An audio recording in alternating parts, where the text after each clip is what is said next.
Hi all, it's Ian, or Keith, or whatever you want to call me, here again. Yeah, so continuing the story. Floor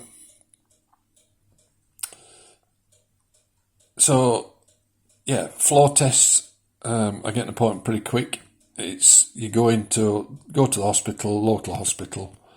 You got to drink as much water and tea and coffee that the supply as possible, and then they take you into a toilet, and there's a machine there with a funnel on the top, and you've got to pee in the funnel. She presses the little digital button, goes beep, and she'll say, and she said, "Come and see me when you're finished." So I go and see her, and she basically lays you on a couch. You undo your trousers, and just at the top of your stomach, she puts the gel on and does an ultrasound looking at your bladder, and she measures your bladder to see how much urine's left in it.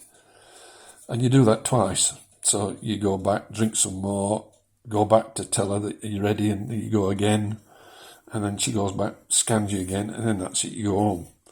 And then also got an appointment then fairly quick for the urologist for the camera.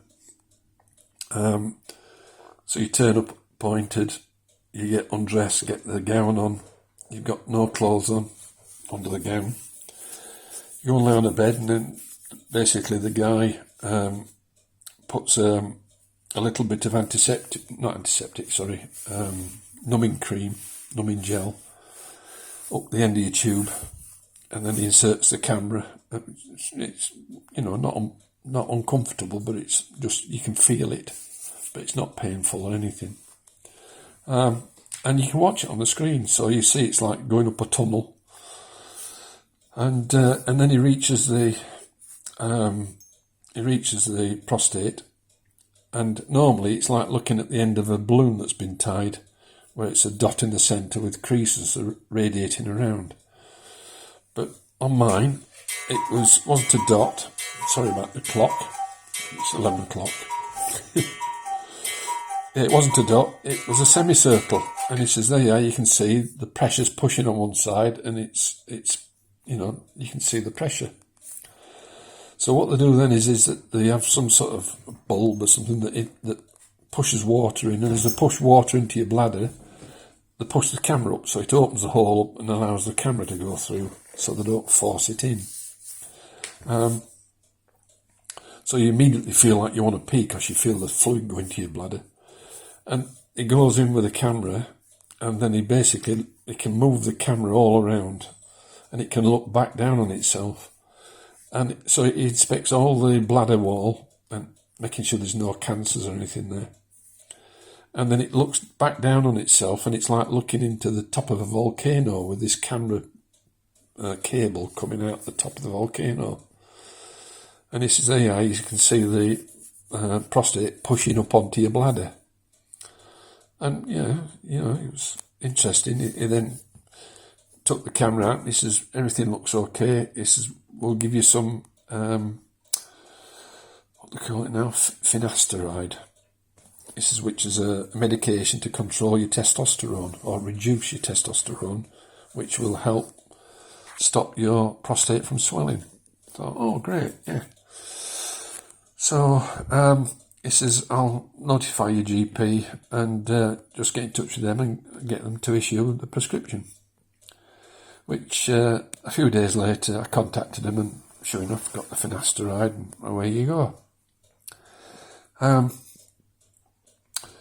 finasteride, because it reduces your testosterone, does all sorts of things to you. It's because obviously you're losing testosterone out of your body, so your hair doesn't fall out as bad. I was going thin at the time, and it's all staying now.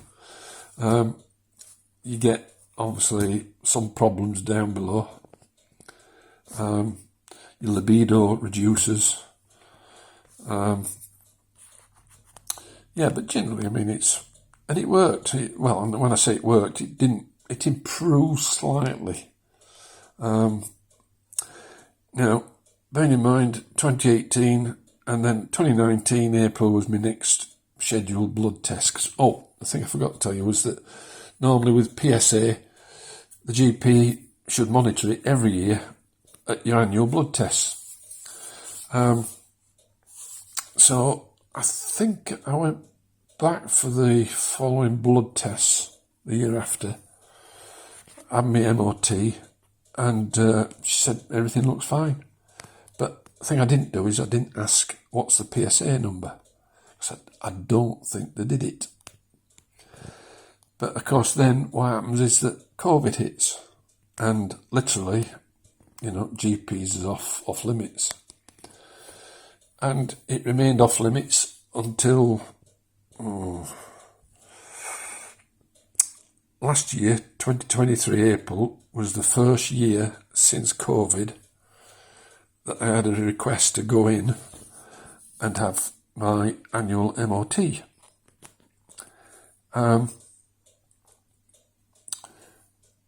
During that time, I'm trying to think, COVID was the main problem, but my eldest son passed away, which, takes your mind off things, and, you live in your life and things happen in life, and some things that should be important become less important because you're worrying about other things that are more important.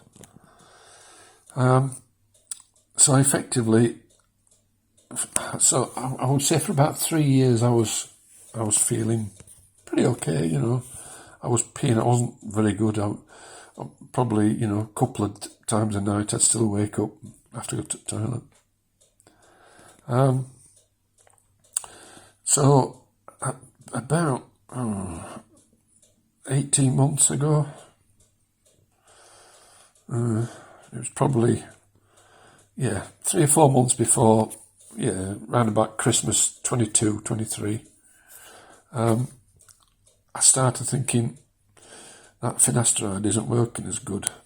I'm beginning to think that, I'm not peeing as well. So it got to sort of February, March, and I'm scheduled for this, I get the contact to go in for this, my MOT at the GP's. And I think it feels like I've got a urine infection. So anyway, I took my urine sample in for the MOT as usual, and I says, can you check that urine sample for infection, and check it for bloods, or for blood in the urine? That was it, because I didn't know whether it was some other problem. So she checked it with the the dipstick thing, and said, no, everything's fine, you haven't got an infection, your urine's clear, no diabetes, all the usual things. And she took the bloods and whatever, and silly me, I should have said, do a PSA. So I just assumed that she'd probably be doing it anyway, because in the intervening time with COVID and with everything that was going off, my GP surgery, the one I normally use, which is local, merged with 2 or 3 other surgeries in the area, to become much bigger, and I guess making financial sense and whatever else. So you get lost in in the mass of people that suddenly are in this much bigger clinic. And I should have thought and said, please do a PSA with those bloods. So anyway, it didn't get any better. I was still getting the same soreness, and it was reaching a stage of it was getting bloody painful. It was like a burning, stinging sensation, and really, really hurt. And 30 seconds, initial 30 seconds of a pee, you're moaning and groaning. And then it would ease away as you finished urination. So this time I got called in again, and I said, can you do a PSA with that blood, please? She says, oh yeah, no problem at all. She says, we haven't got it down, but yeah, I'll put it down for a PSA. So that was about I don't know, about 6 weeks ago, something like that. Yeah, 10 minutes. So I'll just start off the next bit, which is, I then got a phone call, as you'd expect. Can you please come into the surgery? We need to make an appointment for you to see a GP. So I thought, so I said, what is it? She said, oh, your PSA is a little bit high.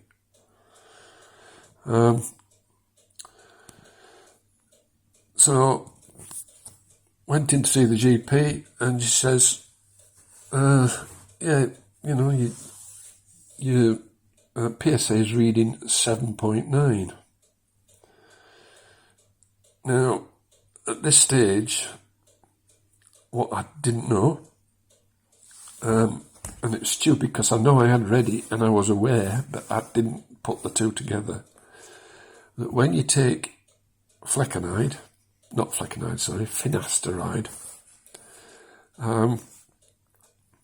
what it does, it halves the PSA result.